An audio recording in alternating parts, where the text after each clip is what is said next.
Vous êtes branchés sur Juno 7, bienvenue à ce bulletin d'information. Un otage libéré, 2 bandits tués lors d'une opération policière à Cité Doudoune à Tabar. La police a mené mercredi une opération à Cité Doudoune et a procédé à la libération d'un otage après 12 jours de séquestration. Durant cette même opération, 2 bandits ont été tués dans des échanges de tirs avec les agents de l'ordre. Cette opération a été menée conjointement par des agents du CIMO, de l'UDMO et du commissariat de la Croix-des-Bouquets. Âgée de 39 ans, la victime a été kidnappée le 12 août 2022 vers 8 heures du soir à Delma 31, exactement à l'entrée de sa maison. Incendie d'une pompe à essence à Croix-des-Bouquets, des dégâts matériels considérables enregistrés.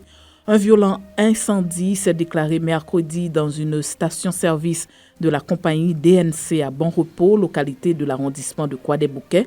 Les premières informations disponibles font état de dégâts matériels importants. Le sinistre a provoqué d'importants dégâts matériels.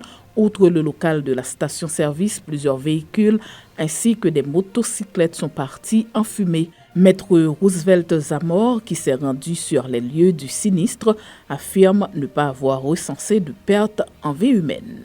La police nationale, à travers la direction centrale de la police judiciaire qui mène l'enquête sur le dossier des armes et de munitions saisies dans des conteneurs destinés à l'église épiscopale d'Haïti, a mis la main au collet de Jean-Gilles Jean-Marie qui agissait comme comptable de cette institution.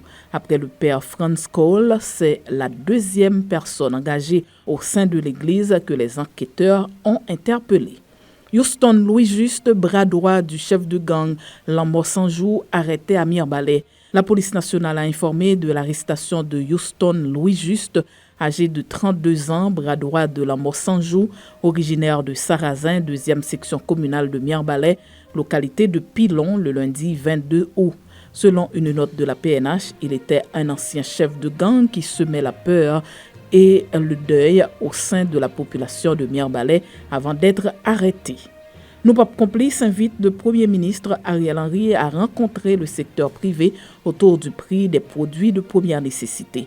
Face à la crise qui ronge le pays, nos papes complices n'y voient qu'une seule issue, un dialogue entre le chef du gouvernement Ariel Henry avec les membres des différentes chambres de commerce et les membres de la société civile organisée.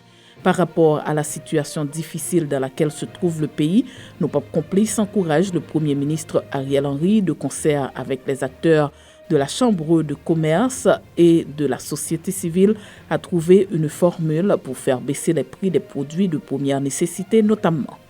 L'ambassadeur et représentant permanent du Canada auprès des Nations Unies à New York, Bob Rae, a effectué du 22 au 23 août une visite officielle en Haïti.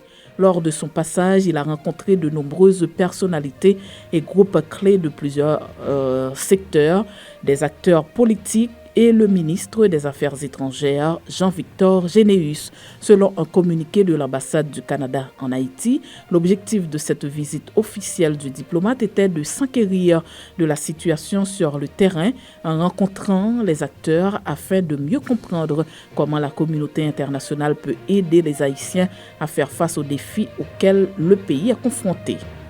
Âgé de 82 ans, le lieutenant-général retraité des forces armées d'Haïti, Erard Abraham, a rendu l'âme mercredi.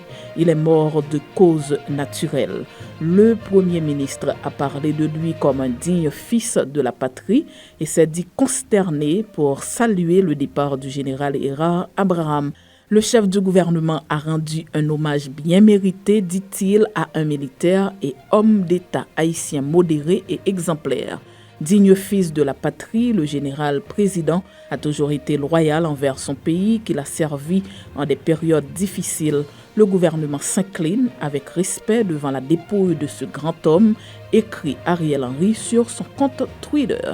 C'est la fin de ce bulletin d'information. Merci de votre fidélité à Juno 7.